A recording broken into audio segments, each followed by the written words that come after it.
All right, Anna, over to you. All right. Well, officially, good morning and bonjour tout le monde. Welcome, bienvenue on behalf of Fourth Space and the 17 Rooms exercise organizers. As we get settled into this virtual space, we would like to acknowledge that Concordia University is located on unceded Indigenous lands in Zadzik, Montreal. We recognize and are grateful to the Kanien'kehá:ka Nation for their care for these lands and waters and their teachings about the earth and our relations. Zadzik, Montreal has been a gathering place for many First Nations for millennia, and today is home to a diverse population of Indigenous and other peoples. And recognizing and respecting the presence and ongoing connections of these historical and contemporary communities is, of course, an important step towards building trust and creating or renewing relationships. So today you are all here to consider SDG 11, Sustainable Cities and Communities. Thank you for taking the time to participate. We are running the 17 Rooms exercise via Fourth Space as part of our mission to create engagements around the projects, initiatives, and commitments, dialogues as well, that are in development across the university. So it's really our pleasure to welcome you in as participants. Maybe there's some audience members here as well. I'd like to make a special note of thanks to the folks who make this exchange happen and possible every week, notably Jason Enns and Monica Mulrennan, who will be facilitating today's session, as well as Concordia knowledge brokers Prem Suryakumar and David Ward, who have been part of the planning process from the start, making this happen. So Jason and Monica will be taking you through a number of exercises and will encourage your active participation by jumping in with a raised hand. Those of you who are more comfortable on the chat, no worries. We will be welcoming comments on the chat as well and recording those for safekeeping. Okay, wishing you a great and productive conversation as I hand it over to ED Strategic Initiatives in the Office of the Provost, Jason Enns. Welcome, Jason. Thank you, Anna. Good morning, everyone. Just want to do a quick introduction of myself for those of you who I haven't met previously, and share a little bit about my own connection and motivations for engaging in this conversation around the Sustainable Development Goals. And my co-facilitator, Monica Mulrennan, will do the same, and then we'll walk you through what today's exercise is going to look like.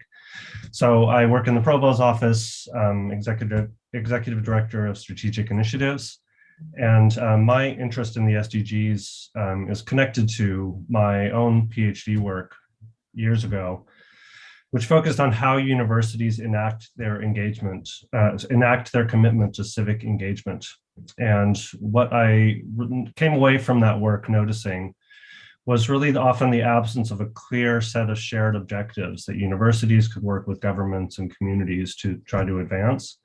And I think the SDGs are interesting in their capacity to be this kind of common framework that different organizations and people and groups can work together to try to advance. And on top of this, I, like many of you, have a deeply felt sense of urgency around living outside of planetary boundaries, and with all the implications that has for future generations, including my own children. I think we all share that sense of wanting to do the most we can to make a difference in the world, given our particular situation as a university. So that's kind of my brief introduction and background, and I'll hand it over to Monica to do a similar introduction. Go ahead, Monica. Thanks, Jason. Good morning, everyone. Thanks for joining us today. So I'm Monica Mulrennan. I'm currently serving as Associate Vice President Research in the Office of VP RGS. I'm also a professor in the Department of Geography, Planning and Environment. In terms of my research, I work with Indigenous communities, specifically coastal Creek communities in Iwishti and also Torres Strait Islander communities in Northern Australia. I work on themes and topics related to enhancing Indigenous authority and jurisdiction over their lands, waters, and lifeways. And I guess, like many of you, motivated to come into these conversations around the SDG by a deep concern for the state of our world and a sense of urgency to contribute to efforts to redefine our relationship to it and to one another. I think the SDGs are, a list of good intentions, they're starting points for dialogue about how we might fashion an improved world of social and environmental justice and responsibility.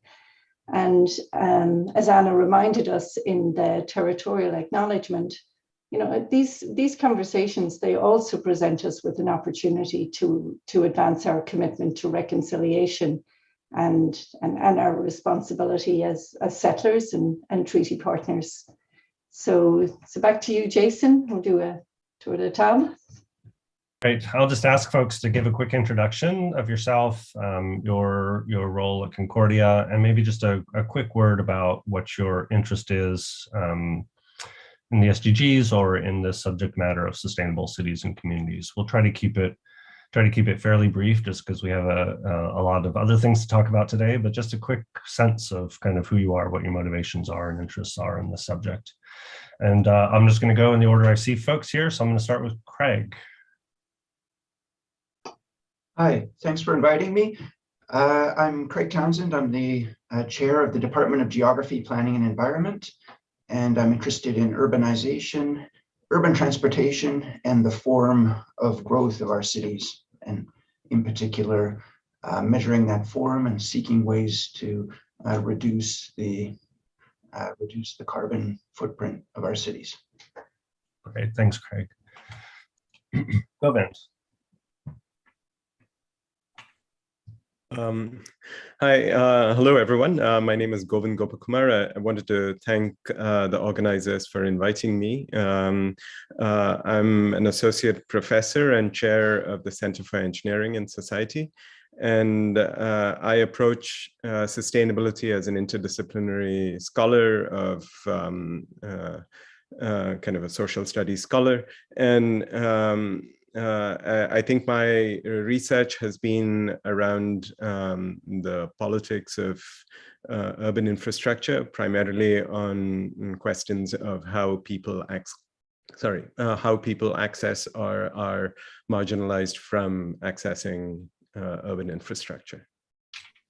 Great, thanks, Govind. Rebecca? Thank you. Good morning, everyone. I'm Rebecca Zadzik, assistant professor in the Building, Civil, and Environmental Engineering Department. My focus is on sustainable infrastructure, particularly researching how to make water systems more sustainable. That's great. Thanks. Jill? Hi, my name is Jill Ditter. I'm faculty in the English department, and my work that intersects with the sustainability goals is in the area of post-colonial studies and the environmental humanities. And I'm also the co-director of the Speculative Life Cluster at Milieu, where a lot of environmental humanities work goes on that intersects with the sustainability goals. And my own research is broadly interested in how the colonial knowledge project maps onto environmental discourse in the present. So I do a lot of work on sort of what you could call critical Anthropocene studies. That's awesome. Thanks, Jill. Savannah. Hi, my name is Silvana de la Llata, and I'm an assistant professor in geography, planning, and the environment. And my focus is on public spaces and studying the city as an open system. And I'm interested in exploring ways to navigate the dilemmas between having a hyper connected and open system and having a resilient and safe and functional system, and especially with a focus on public spaces. Thanks, Savannah. Mohammed? Yes, hi everyone. So my name is Mohammed Ouf. I'm an assistant professor in building engineering, and my research is on building energy efficiency as a broader topic, which is how it ties, I'd say, to sustainable development goals. And in particular, I'm more focused on occupant building interactions, so things about control systems and smart buildings, if you want to put a larger term, I guess, an umbrella, that provide more efficient operations and more comfortable environments as well. Thank you. Great, thanks, Mohammed. Continuing the buildings theme, Mazdak. Thank you very much, Jason. Not exactly building, but the same department. Zadzik Nikbech, associate professor from the same department, building, civil and environmental engineering. I come from construction program, the basically bad boy who's normally accused of not being sustainable and not being helpful at all. My research is mainly focusing on the applied AI, application of machine learning, data mining using urban data for making the construction, operation, and deconstruction of the built environment more sustainable and more resilient, and of course, more efficient. I'm currently the graduate program director of our program and also chair the CSC construction division at the moment. Thanks, Jason. Yeah, thanks, Master. Maude. Hi, I'm Maude Lecourt. I'm the Senior Lead Partnership in Cities. And my interest with the SDG in cities today is mainly how we can collaborate using the SDG framework with cities and also any other organization that are part of the cities, and how can we involve more our students towards that goal. So, thanks. Thanks, Mo. Anna? Hi, my name is Anna Timbodos, and I work in sustainability at Concordia. I'm currently, I run the Center for Creative Reuse, and we collect materials from all over our campus, make them available to our community. This is an important conversation for me because it's really about community and access to materials and kind of creative ways that we can do more with what we already have. So, thank you. Thanks, Anna. Michael? Hi, I'm Michael Bossart, and I'm with the Next Gen Cities Institute. I'm their manager, research, innovation, business development. And my interest is in using the SDG framework for collaboration to approach challenges of our times between academia, citizens, industry, and municipality. That's great. Thanks, Michael. And Alicia, I don't know if you want to introduce yourself or stay in the background, but you're welcome to jump in here if you want to. Yeah, I'll just quickly, I'm actually a student. I'm graduating from building engineering, and I did the environment and energy branch, and I think I'm mostly here to learn, but I'm interested in multidisciplinary work as well. So I'm glad to be here with multiple representatives from Concordia. That's great. Thanks for the intros, everybody. A great group, handful of other folks who we had hoped to join us but aren't here, but we have a super broad perspective and great diverse set of expertise that's represented here. So I think we're going to have a great conversation. Monica is going to walk us through kind of what's going to happen in this exercise very quickly. And then we're going to jump to a consideration, kind of a high level consideration of the kind of the benefits and criticisms of the SDGs to kind of situate ourselves in relation to them, and then really dive into this particular SDG 11 around sustainable cities and communities. So Monica, give us a quick walk. Great. Thanks, Jason. Yeah, so for these discussions, we really, we try to bring faculty, staff, and students for first discussions of the SDG framework. Our approach has been to view this as a whole of the organization effort. Unlike other universities where the exercise has been limited to research faculty, we've really opened it to the wider community. We've also aimed to include, as Jason just said, there a diverse range of people, perspectives, and experiences, which is certainly reflected in the table, the tour there. And we took a decision to stay internal to Concordia for these initial discussions. We see today's conversations as a starting point. It'll be an opportunity to identify other perspectives that we should bring in, and a natural next step in the 17 rooms exercise will be to expand those conversations outward beyond the Concordia community. So in terms of what we've lined up for today, you see the session agenda there, and we have a slight variation. We are actually going to do a bit of a flip on a couple of things there. Instead of, we're going to do the targets following the initial benefits and critiques.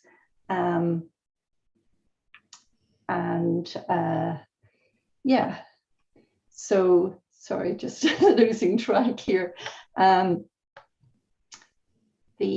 So the central question just to keep in mind here is how might the SDG framework help increase the impact of Concordia's activities related to sustainable cities and communities? There's a lot happening at Concordia around cities and communities. We're really trying to get a focus on how the framework can enhance what we do. So moving on into the first of the exercises, Jason, over to you for the benefits and critiques of SDGs. Great, thanks, Monica. We're just going to do a very quick walkthrough of the kind of the two sides of the coin here with respect to the SDGs, and give a chance of people to kind of articulate what they see as the potential benefits of this framework, and also to register critiques that we can carry with us going forward into our engagement with the particular targets and ideas that we might have about how to advance our work in relation to this SDG. So on the positive side of the ledger here, we have 4 items listed, and I'll invite you to add on, elaborate. You can do so in just chiming in or in the chat, things that you think are beneficial to the with respect to this SDG framework. First item, they create a common agenda, facilitating collaboration around shared goals. And this is really motivating for me, as I said in my introduction, is that they provide this kind of this common framework to work from that various organizations and people can contribute from their own perspectives. They connect economic, social, and environmental aspects of sustainability. The SDGs build on the Millennium Development Goals, which are really focused on poverty alleviation, and they integrate a bunch of UN work on the environment and present this integrated framework integrated multidimensional framework. They place an emphasis on clear and concrete targets and outcomes. Each of the 17 SDGs has 5 to roughly 10 targets associated with it. Each of those targets has clear indicators. They're very specific and concrete. And they build a sense of urgency by establishing 2030 as a crucial deadline. So I'll just pause here quickly. Does anybody else want to chime in with anything that they think is really beneficial about this framework? What does it give us? What does it do for us? What does it allow us to do? And then we'll look at the flip side of this equation and in terms of just registering some common critiques. So I'll pause here just for a quick second. Anybody just want to jump in with what does the SDG framework mean for them, do for us? What are its potential benefits that we can leverage?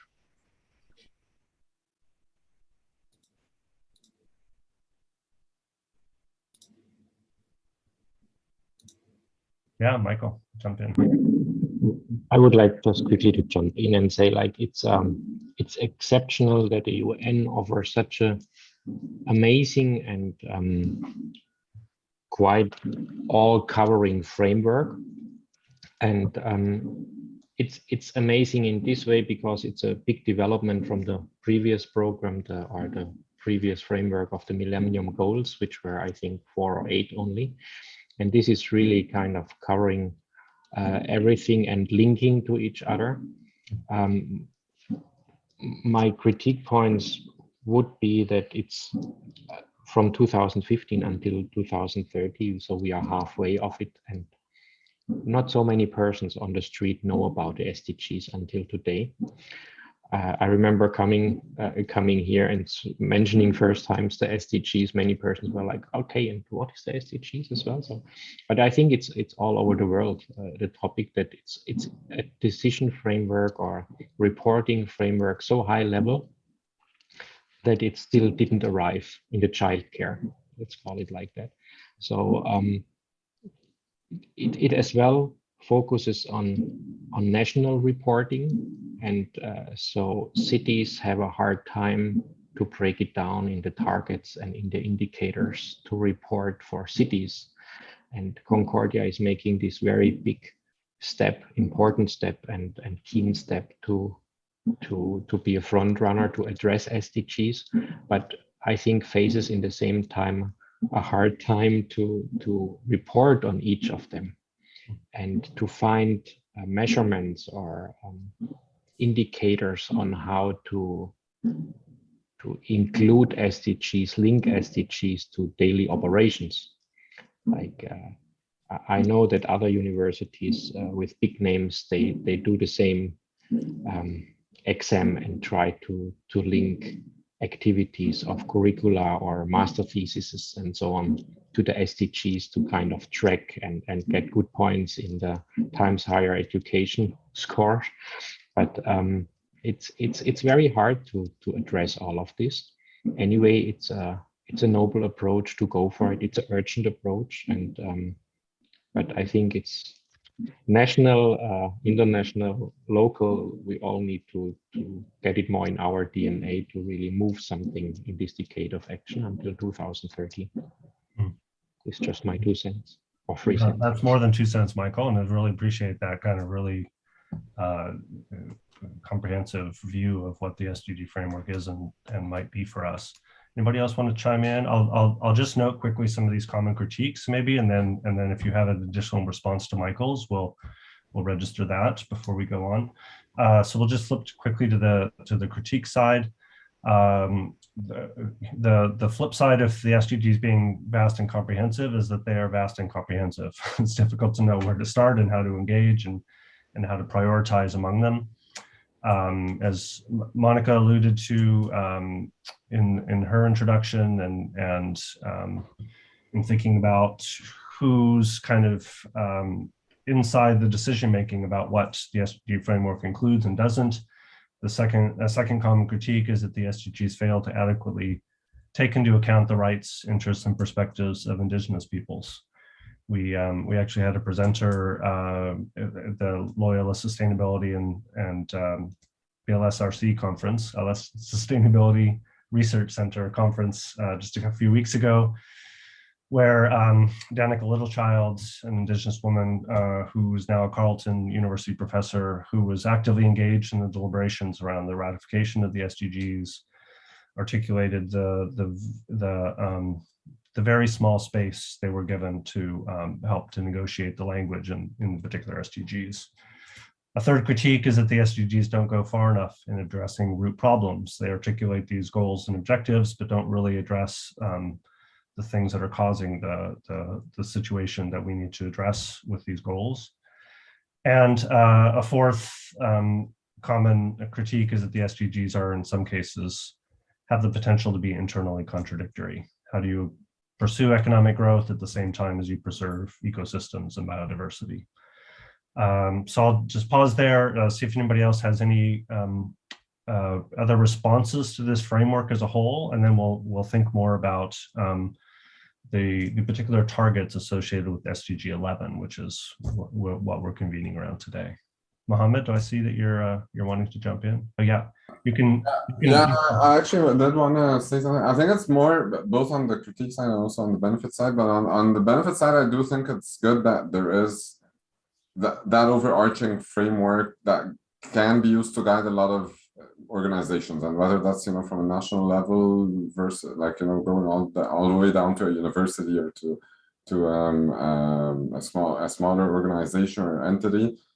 Just having that framework, I think, helps, because I've seen a lot of examples of us here talking about the SDGs and how we can align with them. I've seen it from ministries and other countries that are talking about how they're like I've seen tourism, activities can be related to the SDGs. So just good to have an incentive or a way to get people to talk about sustainable development and tie into something bigger, rather than it becomes just we talk about sustainability, but there's no overarching theme that can let any organization sort of engage with it on a larger scale. But at the same time, like this is more the benefit, let's say, but on the critique side, I do feel sometimes that they are, like I worry that when you have this very large umbrellas, that it can get a little bit vague on what exactly are you going to do, and it's on that same item of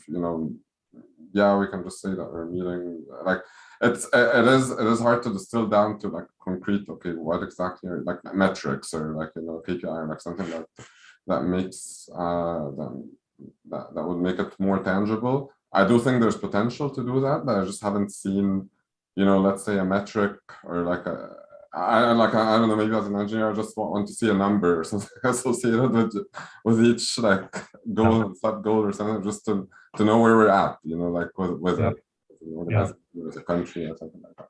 Yeah, I mean, it's particularly true of universities. Right now, we're at the stage of like everybody simply mostly tagging their existing activities with the SDGs and saying, look at all the things we're doing. Yeah.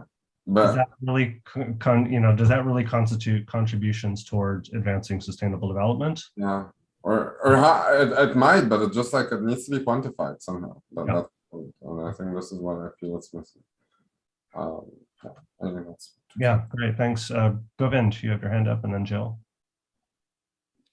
So I think starting off with the positive side of it, and I think it's great that the United Nations is putting its energy behind this, and that creates so much legitimacy for these goals, and the fact that everyone's, at least in academic and popular discourse, people speak of these goals as something to aspire for. I think it's great that that is happening, and I think it's also an advance over the previous definition of sustainable development, the Brundtland Commission's, which in many ways people did say was a catch-all kind of, oh, we can do it, and I think they have I think through the SDGs that has. It has been expanded, and I think there's a sense of how we can potentially do it in different sectors. But on the flip side, I think that also is the problem. I think like Mohammed and Michael have also spoken of. I think the fact that you're trying to do so much. And you're creating these goals to achieve that, and I think that's what kind of waters down the goal and makes it so much more general. And within that, I think the fact that there is, I don't know how it happens. Maybe it's the United Nations bureaucracy that does it, but the way the language of the goals are framed itself makes it seem far too easily accomplishable when many of these issues are just so intractably complex.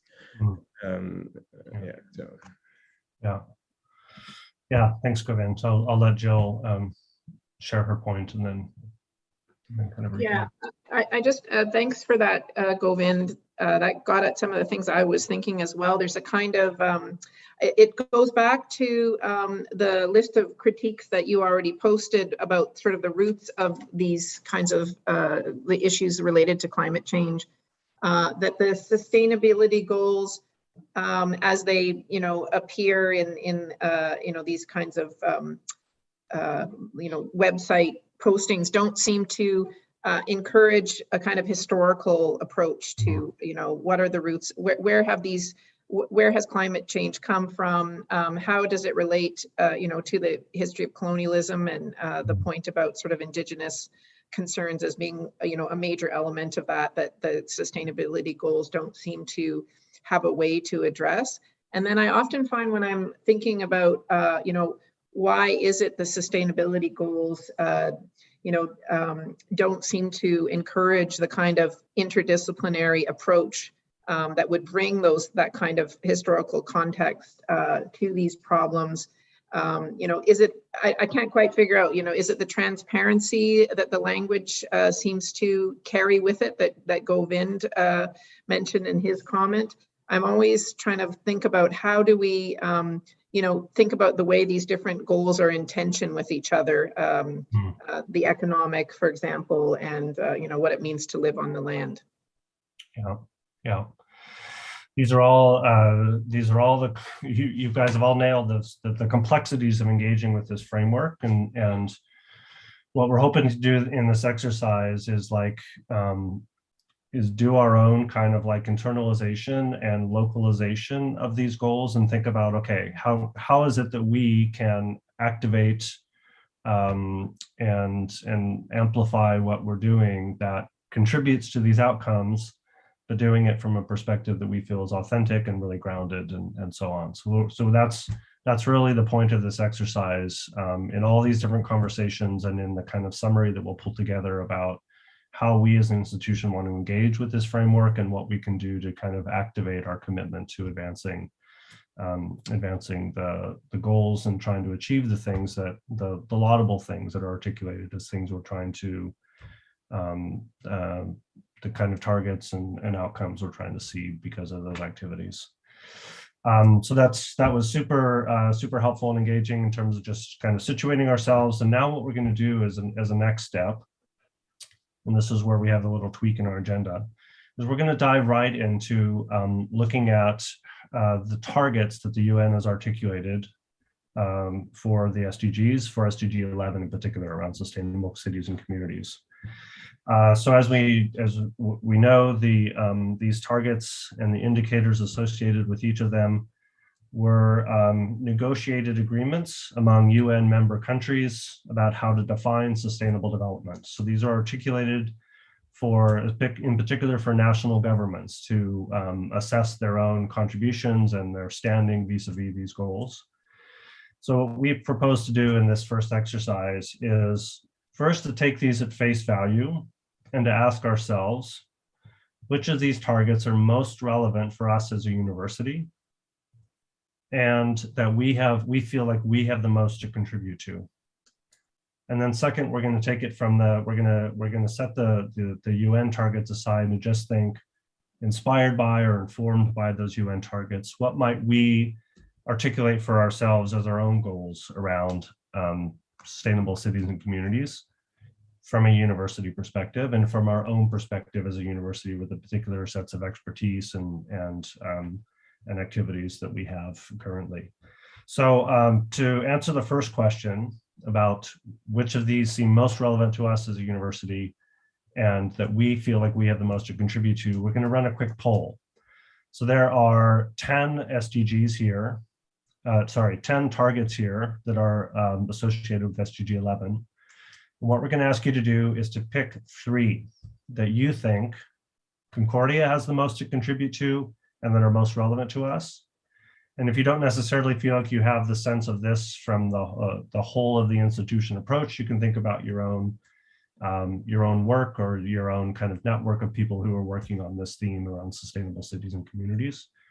So we're going to come away from this with a sense of where do we think we have the most to contribute, and then use that as a basis for our thinking about what might we do to amplify and increase our impact in relation to this SDG. So Doug is going to put up a poll here. And again, we're going to ask you to respond by identifying 3 SDGs that you think are most relevant to us and that we have the most to contribute to as a university. The poll should be appearing shortly.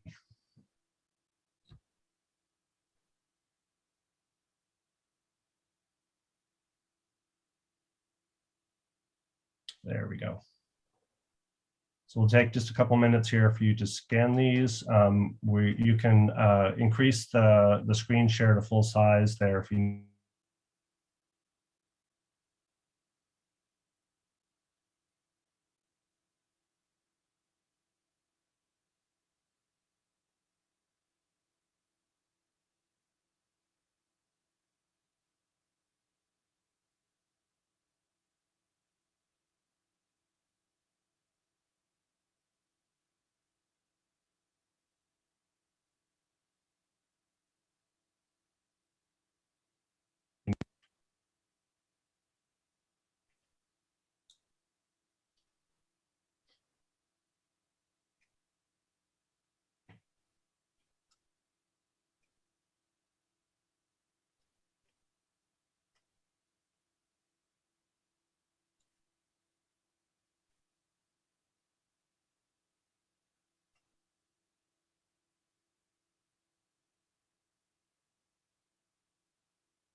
So I'll ask folks to raise their hand quickly if they need just a little bit more time.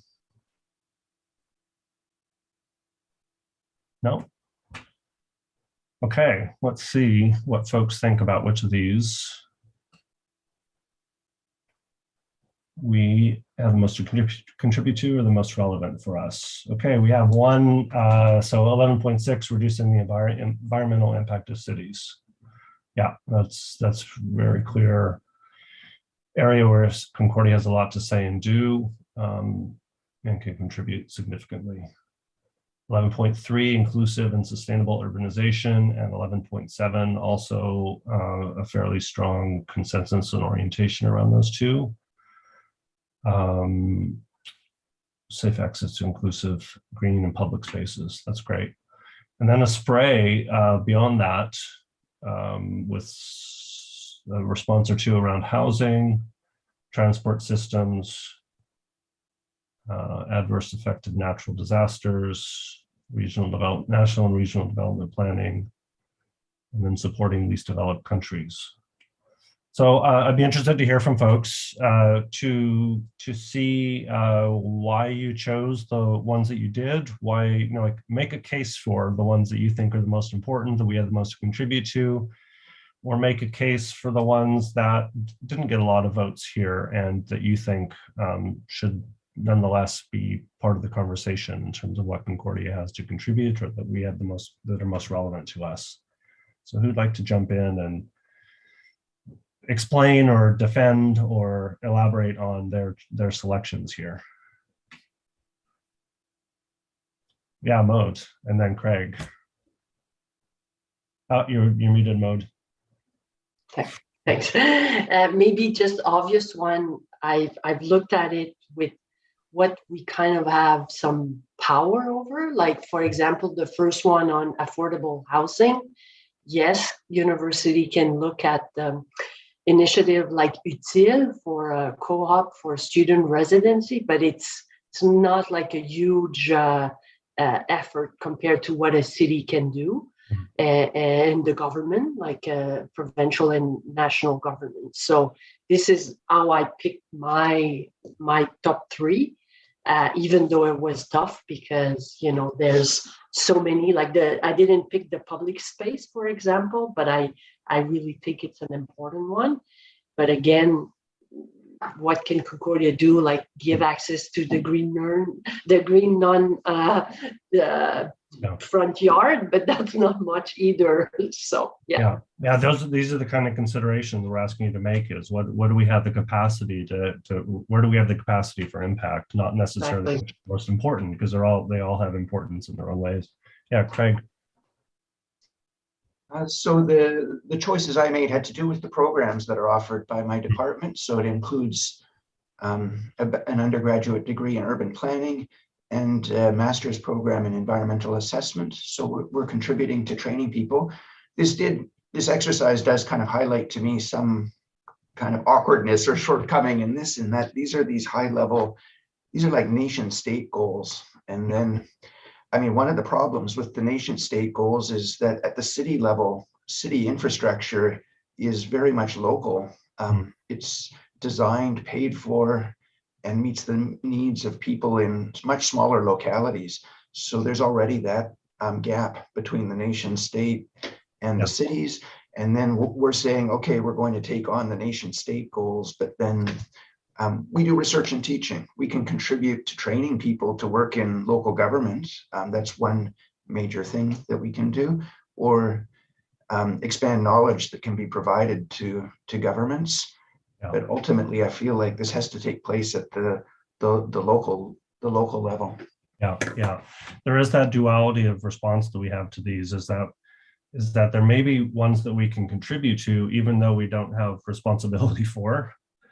At the same time, as there are things that we want to get to the point where we can say, here are the things that will try to directly contribute to based on our own institutional capacities and orientations. So it kind of splits our response, having to respond to these UN targets. Yeah, Anna, what were you gonna say? Yeah, I mean, I think that's really it's important to think about the city, but Concordia as a little kind of incubator of on-site stuff. A lot of the things that are happening are around waste management and energy and greening and things like that.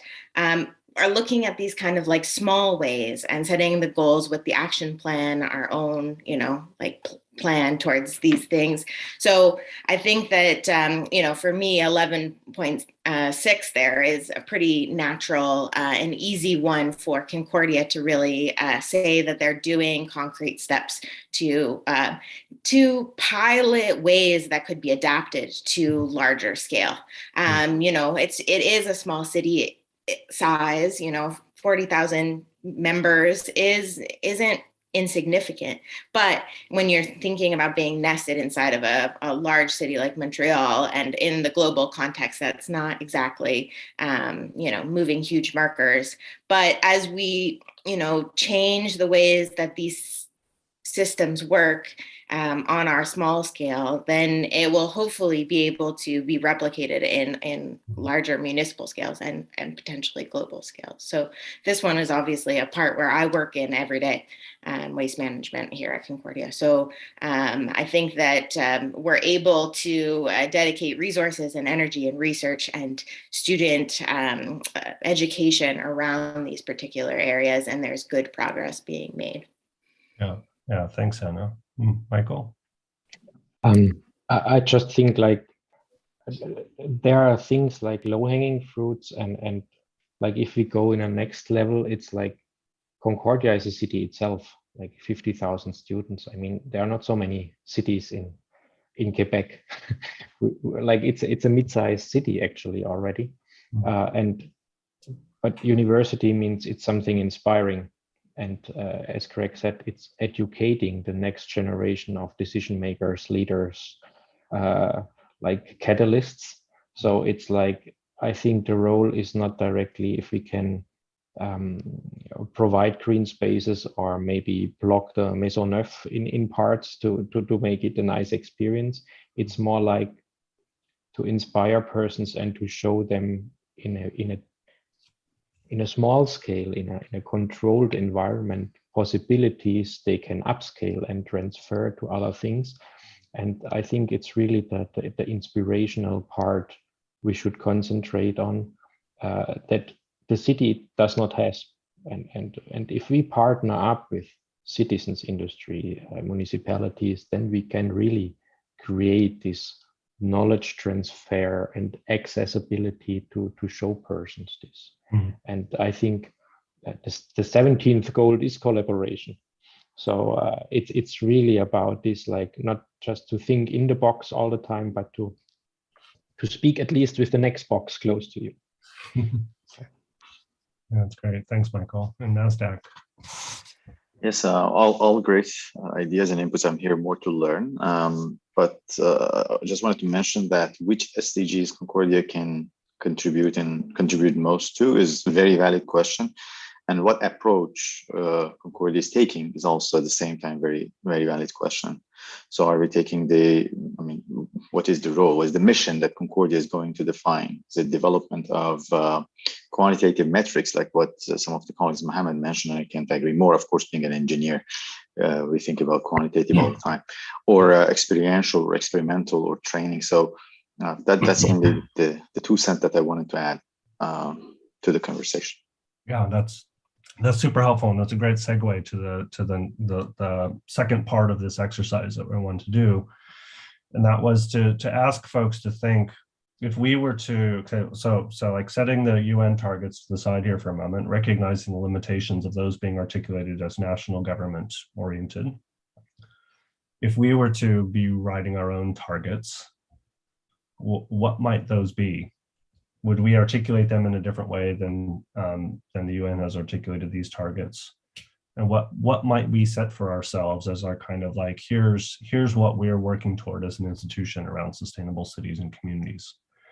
I'm going to give folks just a couple minutes to think about that, and maybe if you can, because sometimes writing is helpful for trying to articulate these kind of thoughts. If you could just put in a chat, like one example of something that Concordia could establish for itself as a target around sustainable cities and communities, inspired by, but localizing the UN targets. What might that target articulation be?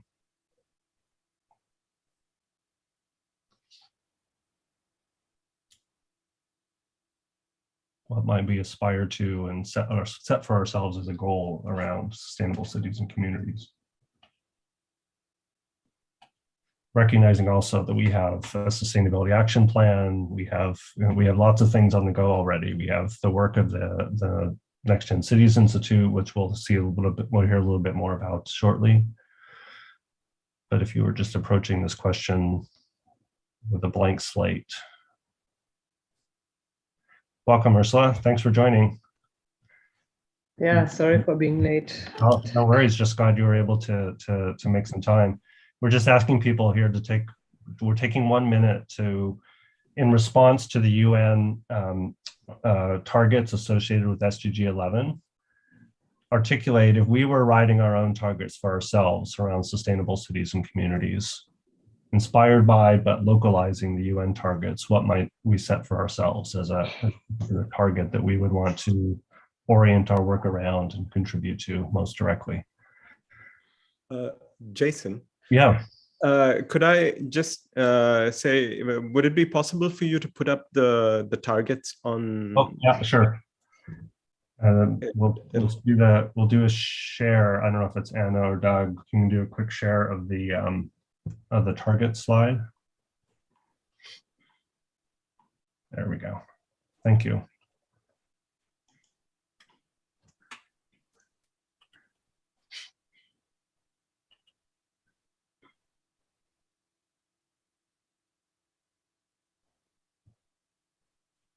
Mode has identified reducing greenhouse gases. So this is a very concrete and specific, where there already are some in the Sustainability Action Plan, some targets that are articulated there. And that's an area that expanding beyond just simply GHG emissions from buildings, but also transportation and finance. I'm curious, Mode, how you see the connection between greenhouse gases and finance. Probably finance is not the right word, but how we invest as a university. So I couldn't remember how you call it, but like how we spend our money, where we put it. So yeah, an all-encompassing carbon audit. Yeah. GHG auditor, yeah. Setting goals around that. Just give folks just a quick additional minute, either put something in the chat or have something to share.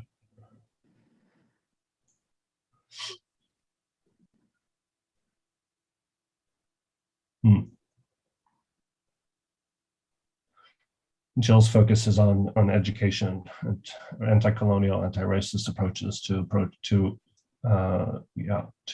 sustainability.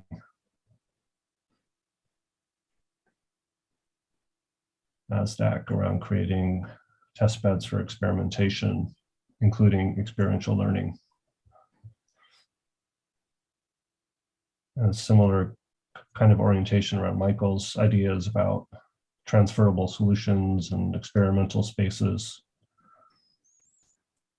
Rebecca, developing sustainable curriculum. Do you want to elaborate, Rebecca, a little bit on your ideas there?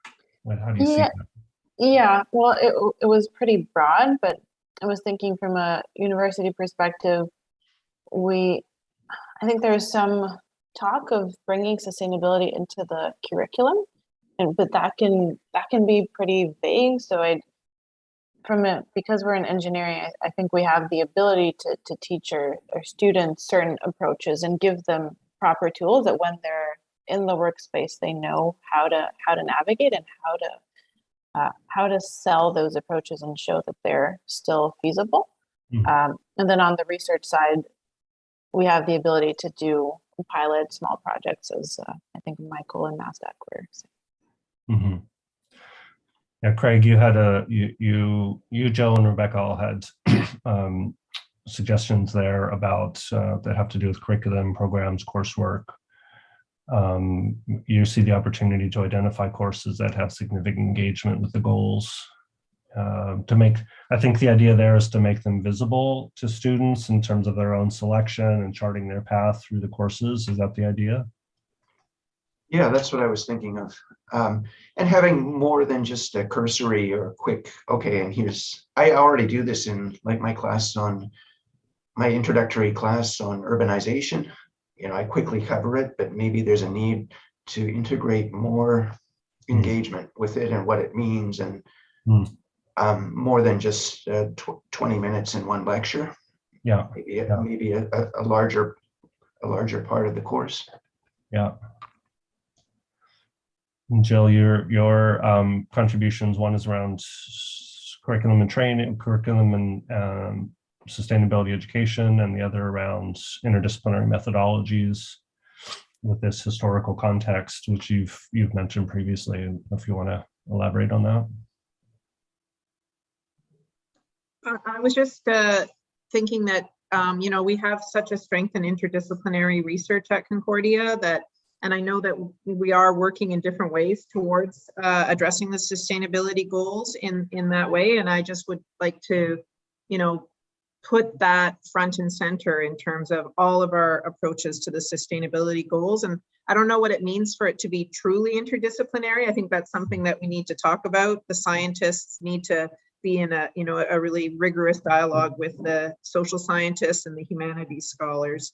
And in a way, going back to the Wicked Problems courses, that I really feel like we need a whole string of kind of wicked problem research projects and courses that help us develop those methodologies, because I think they are in formation.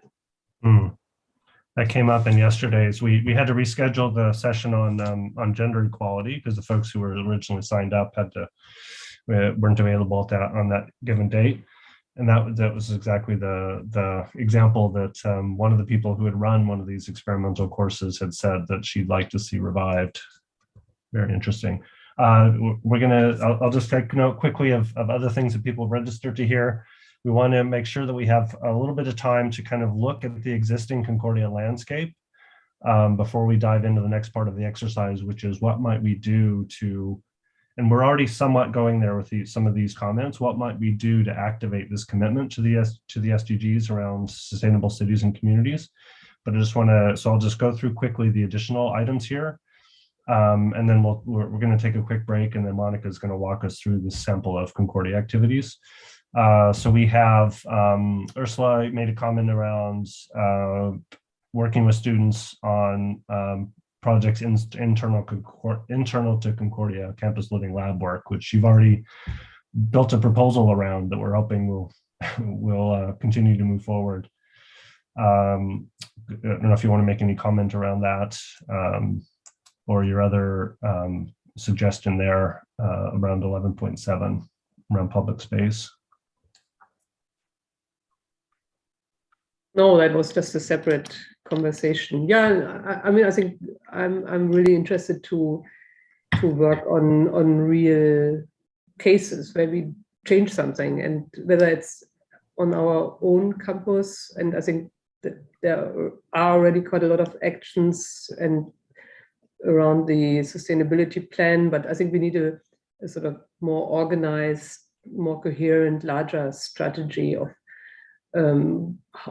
what we're going to prioritize in the next few years to not just have a bunch of 50 little projects and swapping a boiler here and doing a bit of energy management there, sort of more a clear strategy of what we want to do until 2030 and then in the longer run. So I think that's the main intention.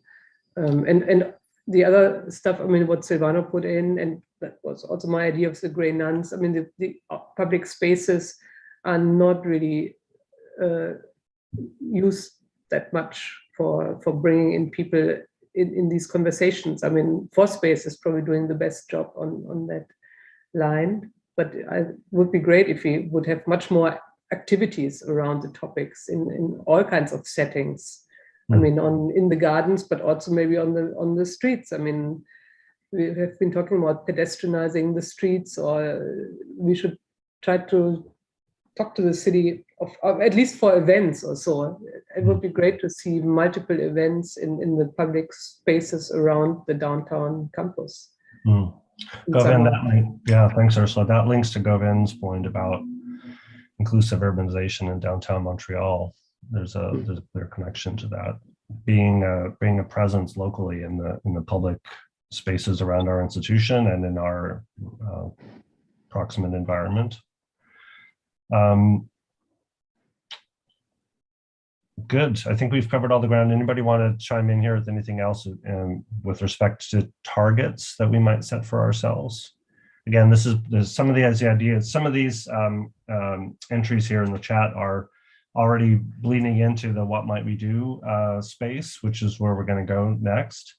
But just wanted to give a chance for anybody else to say anything about targets that we might establish for ourselves as an institution.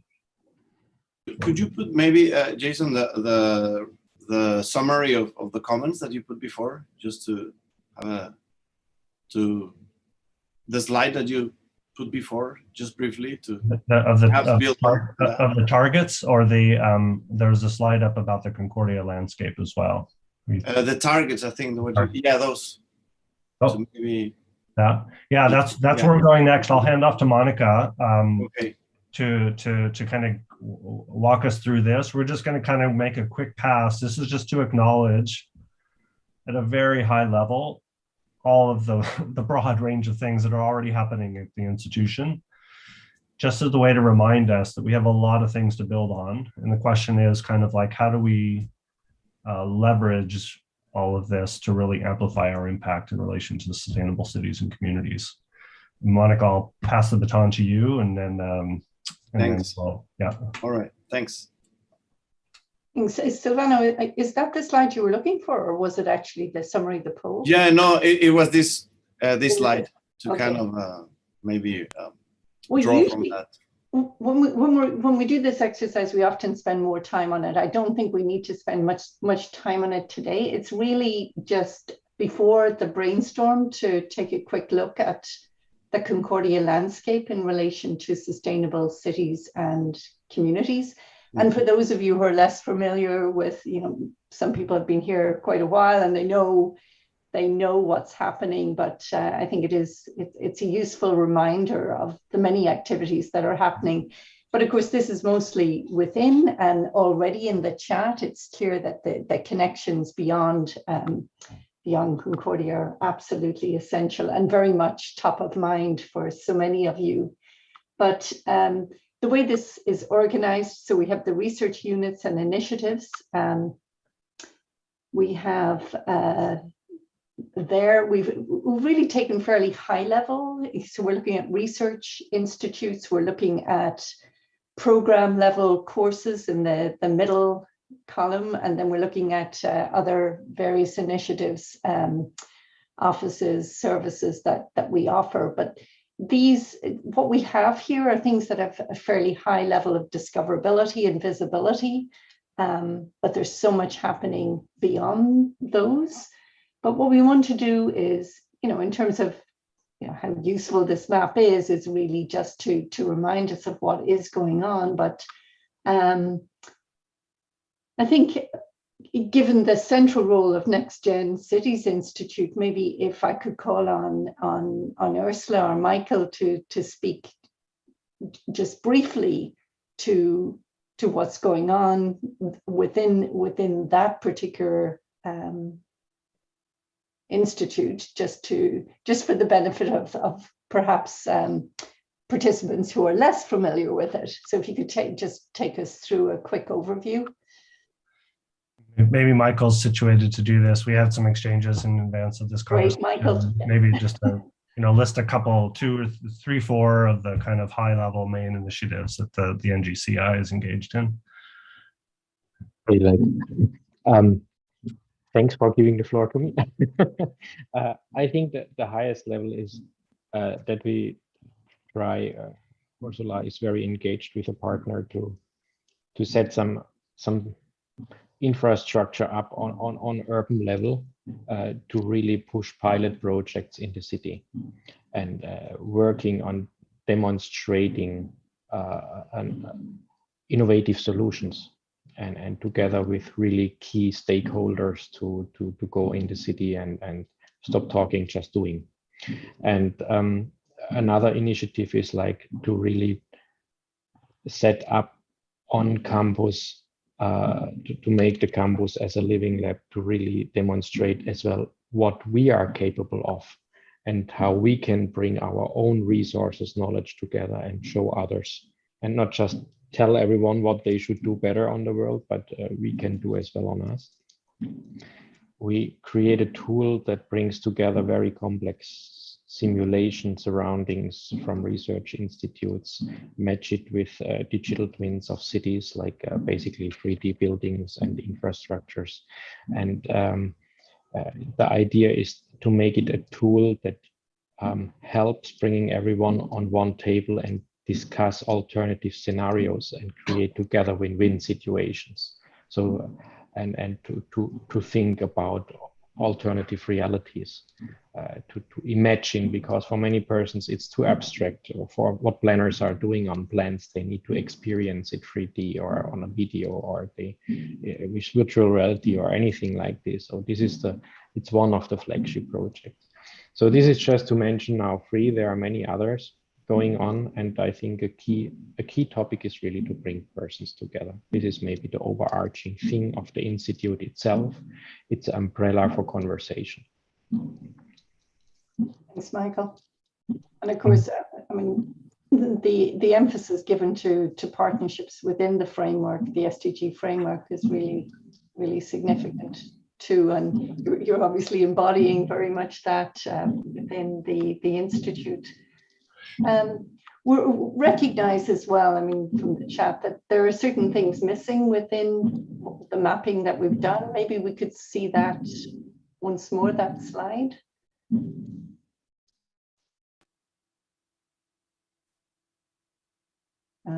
Great. Anything else that we're missing, or if anyone has any other comments or?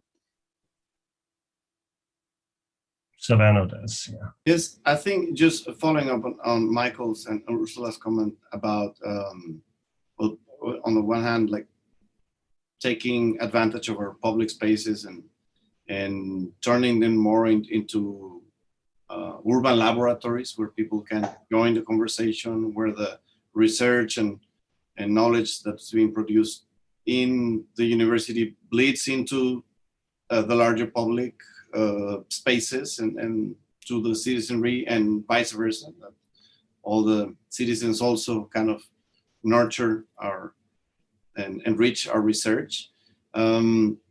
What I see in the map is that there is a lot of like potential synergy. It looks like we have the capacity for a lot of things, a lot of interesting things to happen. Sometimes perhaps one initiative has all the theoretical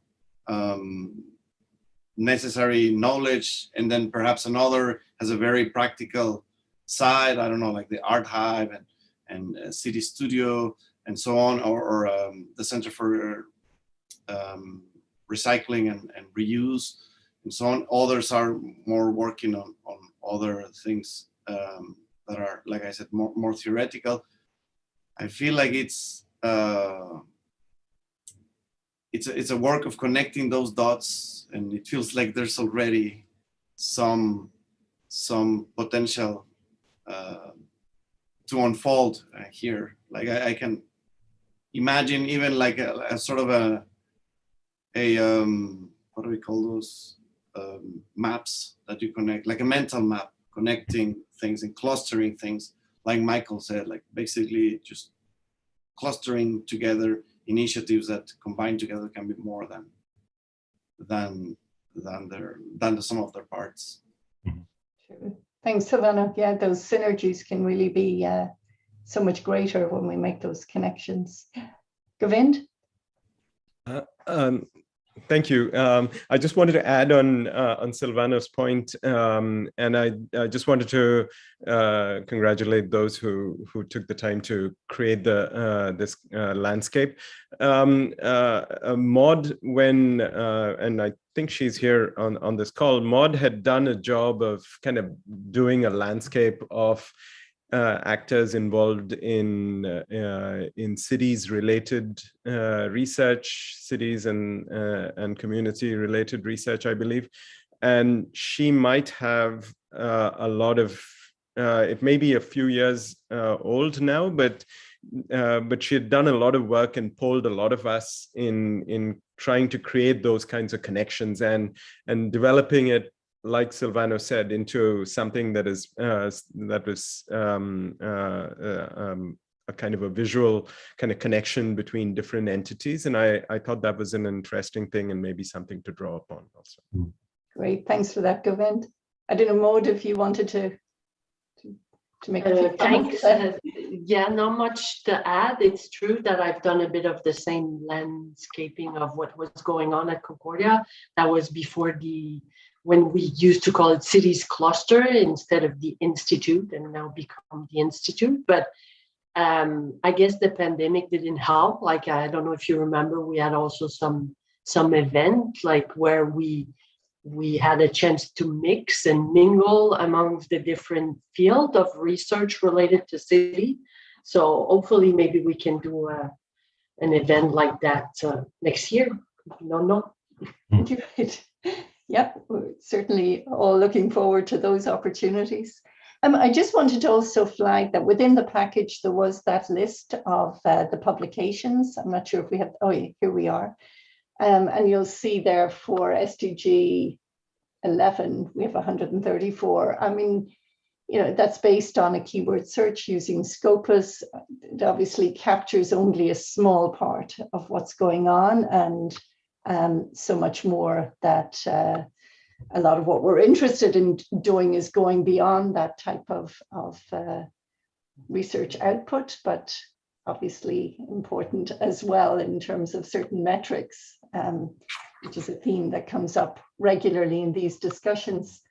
Anyway, I just wanted to flag that. I think in the interest of time, we'll move on, but there are some questions here that, you know, in view of all this work that we're seeing, you know, this map reflecting, how can we build on, amplify, focus, and synergize this work to advance the SDG targets that we've been discussing and you know, and prioritizing? And what, if anything, does the SDG framework challenge us to do or to do differently in relation to what we're already doing? So these are the questions that we want to bring forward into the brainstorm that we will soon have.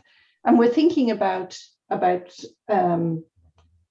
impact in relation to our own work on campus and operations, as well as clearly beyond campus boundaries. So that is really where we want to go with the next part, the brainstorm. But we will first take a 5-minute break, use the washroom, stretch our legs. So if we can be back, it's now 11:10. If you can be back for 11:15, that would be great. May I just say thanks to everyone. It was great seeing you all. Since I may not be able to come back, I have another meeting to catch. So it was great seeing you all here. Very interesting talk, Monica and Jason. Very, very nice conversation. So I'm looking forward to seeing you all again in the next one. Thanks so much, Mazda. Bye-bye. And Jill, to answer your question, we're scheduled to go till noon. So yeah, so we'll take a 5-minute break and then have about a 45-minute conversation around the "what might we do" question. So we'll see folks in a few minutes.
All right, welcome back, folks.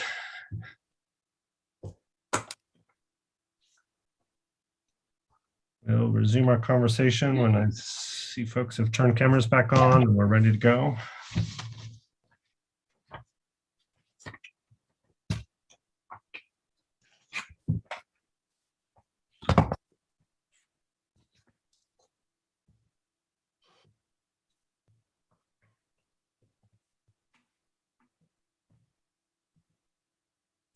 We'll wait just a minute more for folks to show us that they're back.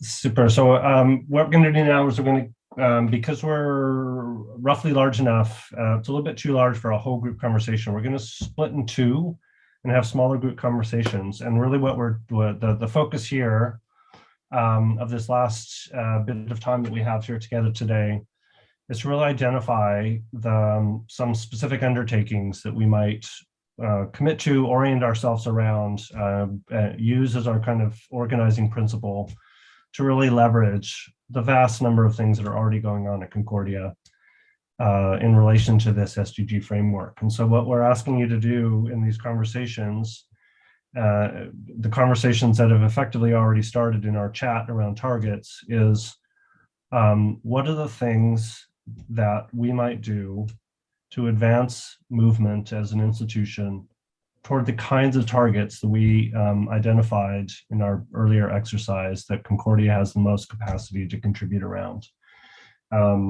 We'll pop into the chat a reminder about what the top targets were in the poll. So really, this is just an opportunity to continue this conversation about what might we do together, better together, to go further than just the sum of the parts kind of contributions to sustainable cities and communities. And you can think in two time frames as part of this exercise. One is immediate ideas. And to borrow a phrase from the Brookings Institution, which initiated this 17 rooms format, they say that the goal is to articulate things that are big enough to matter and small enough to get done. So big enough to matter in the sense of like they make a difference institutionally, but they're small enough to get done in the sense that they're not so aspirational that you can't ever get them started. So big enough to matter and small enough to get done. What might we start to do or build on or organize around? But at the same time, let's think aspirationally.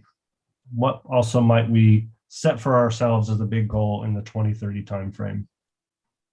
So between now and 2030, what would we like to see happen? What kind of difference would we like to see about what Concordia does in relation to cities and communities? What could our big goal be that we would plant a flag out there and say, this is what we want to be and do and the kind of impact we want to have by 2030? So thinking in those two frames, immediate ideas, things that we can get started on, big enough to matter, small enough to get done, and at the same time, aspirational. So no middle ground, is just the kind of immediate and the more aspirational. What might we do as an institution to advance the SDG targets that we think Concordia has the most to contribute to? So we're going to dive into some breakout rooms. You'll see an invitation here shortly. Then we'll reconvene and kind of do a share back.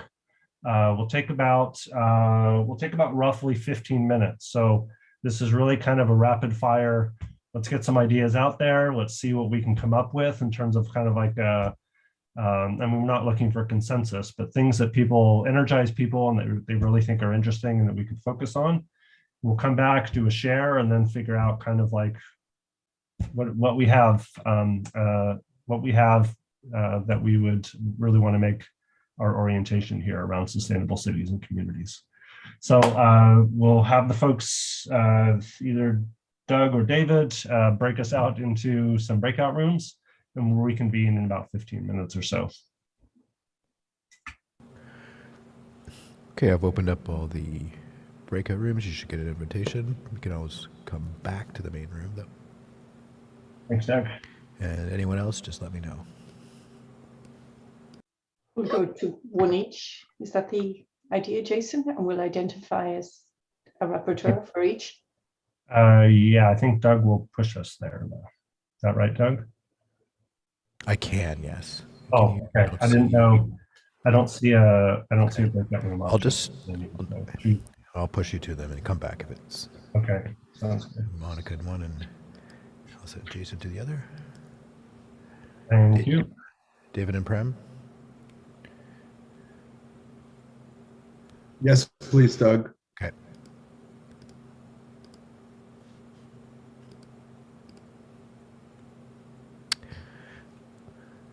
I'll just stay here in the main room, chatting to YouTube. Hello, Jill. Hi, I keep moving locations. That's okay. Everyone has gone into the breakout rooms, Jill, so I Okay. can add you to one now, okay? Great, thank you.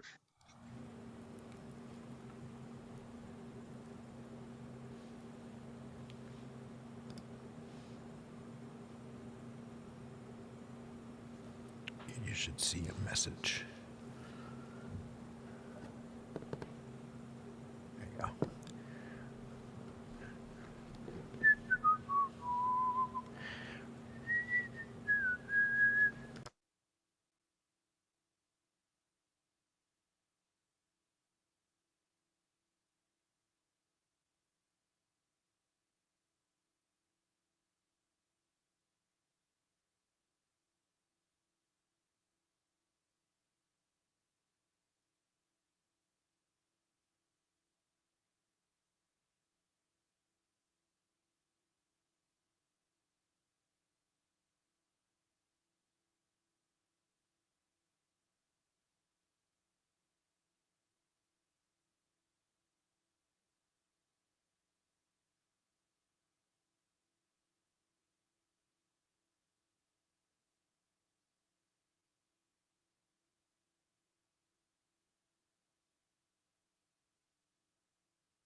Hi, I lost my connection. I'm back. Hi, Jill. I think we're just wrapping up the breakout rooms, but I can put you back in. Which room were you in? Do you know who was Monica or Jason? Oh, never mind. We're going to pull everybody back out. So hold on one second.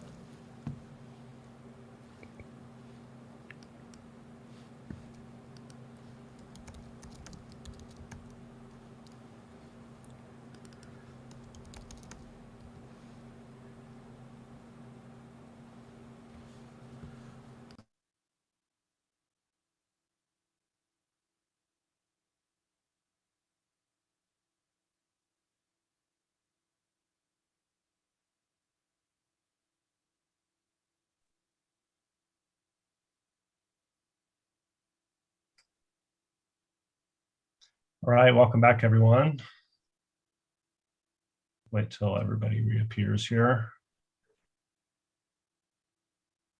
Jill, sorry we lost you. Were you able to join back in another general space, or did you join the other breakout room? I just lost my connection, but I'm back now. Okay. You're lucky sitting outside. It's so beautiful today. Don't see Monica yet, but maybe we'll go ahead and proceed while she rejoins. Just want to see if the other breakout room, the one that I was not in, has a reporter to share some of the high-level takeaways in that discussion. Yes, it's me. Ursula, thanks. Why don't you dive right in? What did your conversation orient around? Okay, so we talked about, I would say, two broad themes of how to lead by example and breaking the gap between theory and practice. One of the topics is around the net zero campus, so the whole energy, building energy, renewables, energy management issues becoming net zero, and the other part of that is the mobility concept, how to move to more sustainable mobility solutions, basically revolving around bike racks, secure spaces for bikes to be stored and so on, but also trying to find out how do people come to campus actually, what is their background, how would they like to travel. So we talked about what we want to achieve, but also about the process to make sure that it's inclusive. It's an inclusive transition, and also very much focused of who are we talking about and what are their needs and requirements. So the zero carbon was one topic, and the other big topic was around urban farming, which is strong at Loyola, but we sort of talked of how could we bring that into the city center. So in the alleys, in grey nuns, greening the roofs, greening parking lots, and repurposing space. So this whole debate on how we can bring more green in the downtown campus, because I think we see a big opportunity that in this change, in the city's change towards a more sustainable future and the promises of access to green space, it would be, if we can show that it can be done in an inner city setting, then I think we would have set a shining example of how that could work. And so how would we do that? I think we discussed on a kind of strategic roadmap that we could start doing just straight away for both topics, for the net zero. So really finding out what needs to be done, but also what do people prioritize? So students, staff, what would be their first choices?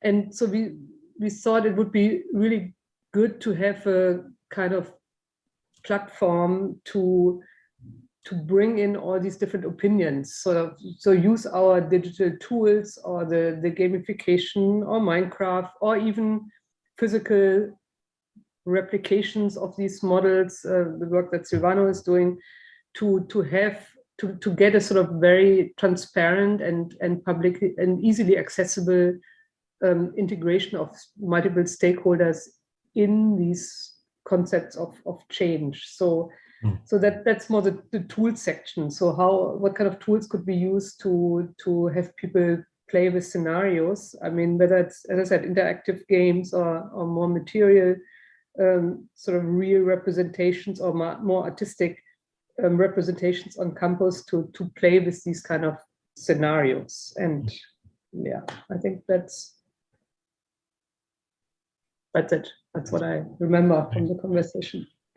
That's super. Thanks, Ursula. Does somebody want to, or I don't know, Monica, if you want to add or elaborate, or anybody else that was part of that conversation, things that really resonated with you or that you really want to champion?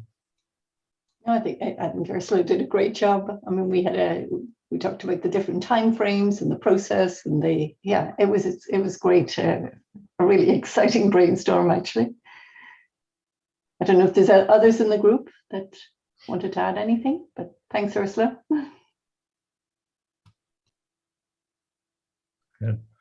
Well, I'll go ahead and we'll go ahead and transition to the other room. I failed in my one facilitator duty with respect to the breakout rooms and didn't identify a reporter in advance, so I'm going to be the one to report back, and we'll ask folks that were in the conversation to chime in as well.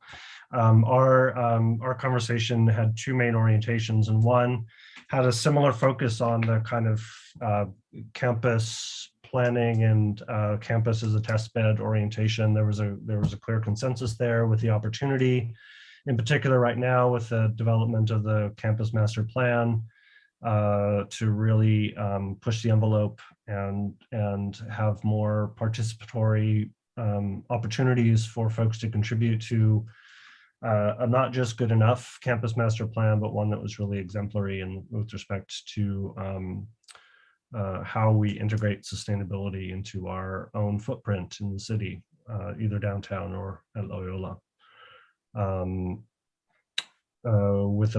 With the kind of campus living lab orientation, having structures and processes that really facilitate people working together on interesting ideas and piloting and testing and working with the folks in university operations to really push the envelope.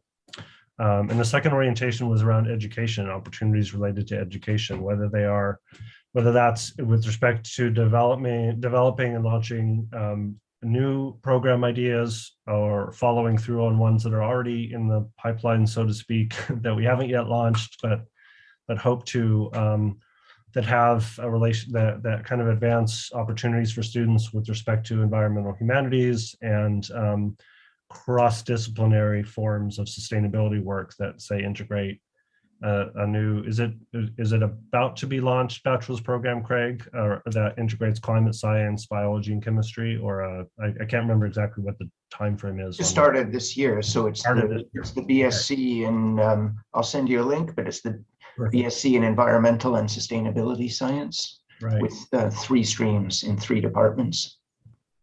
In addition, there's the major in leadership and sustainability program, which has been on the go for quite some time. And Monica, I believe that you were chair when that work got launched years ago, and it's still kind of in the internal process. But there's an opportunity there as well as Jill had mentioned. I think Jill, in the previous conversation, this is just where you got cut off. Is she still there? Oh, she's coming back again. Are you back again, Jill? Can you hear me again? Yeah. I was just mentioning that you had talked about the Wicked Problem courses as a potential model for these really an opportunity structure for faculty to start working together across these disciplines, engaging students on this kind of project work. And I don't know, since you got cut off, your connection got cut off, I don't know if you want to elaborate on that idea at all here. But those, anyway, so those are the two main. Yeah, I can quickly say something maybe before I lose my connection again.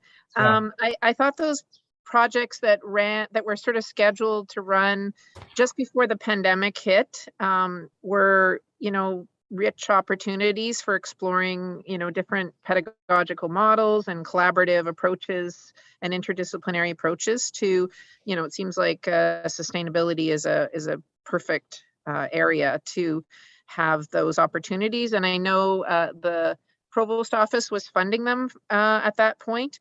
And I think, again, with the pandemic, it wasn't the ideal conditions for carrying on with that. So a little bit more funding and another shot at that, maybe as we are managing the pandemic with more in-person opportunities could be, interesting. Yeah. And I was thinking about Ursula's suggestion of kind of little not little, but significant projects where we could demonstrate outcomes, and just spending a lot of time out at Loyola in the dean's office. It seems like, and in Montreal, such a shortage of community gardens, and also, food security for our students.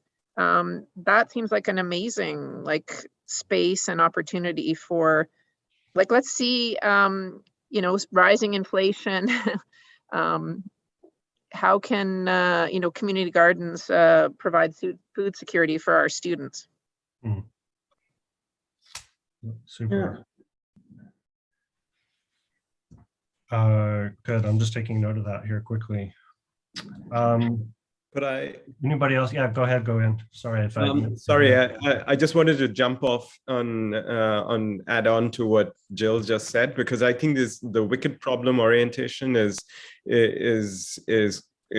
will be critical. I think should be critical to any kind of sustainability initiatives, and if we're talking about these kinds of multi-stakeholder platforms, I think at the very minimum they should be recognized as being wicked problems, and because they're wicked problems, they're complex in nature, and so require multiple disciplines, multiple actors, multiple stakeholders in the process. Yeah, and an orientation that's not overly solutionistic, if that's a word, we're going to solve this in one semester. Crucial.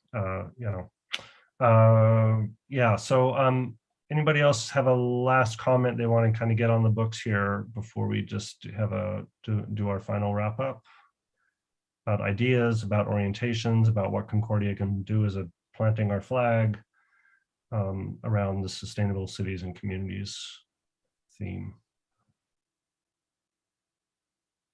Okay.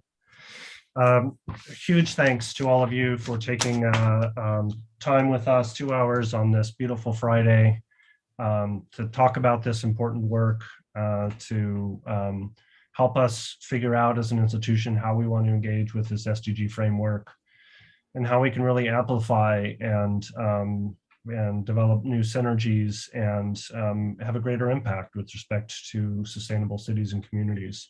It's a super, I mean, as we've seen, there's so much going on already, and as Silvano said, there are just so many more opportunities because of the richness of the things that are already on our palette to really develop some terrific synergies between things and to really amplify and extend the work that we do in this space.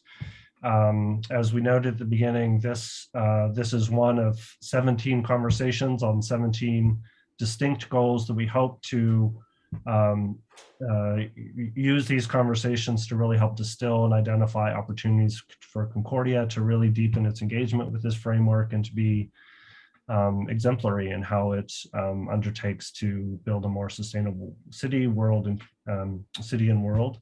So we really appreciate your contributions. We're not in the space to activate right now the specific ideas that got surfaced in this conversation, but we hope in the coming months, as this as this work wraps up, as this exercise wraps up, that we'll be able to identify, come back to you with here's what we think are important opportunities for Concordia, to get that validation and input from you all who have participated, and really to really to give some focus and some emphasis and some prioritization to the opportunities that we have as a university to really engage with this, with these global goals. So really appreciate again your engagement, everyone. Just a quick handover to Anna for a closing goodbye and a note about what's going to appear in your browser as you close down the conversation today. Thanks, Jason, and thanks to you and Monica once again for a stellar moderation throughout this morning. So folks, we are going to close the Zoom, and when we do, if we could squeeze 2 more minutes out of your brains to share some feedback with us and how we can improve or what worked well in this session, since we, as Jason said, still have some to go. We invite you back to further sessions as well. We're here every Friday. You know where to find us. So on that note, have a great weekend, and thanks again for your participation. Bye, everybody. Everyone. Bye. Thanks so much. Take care. Bye. Thanks for setting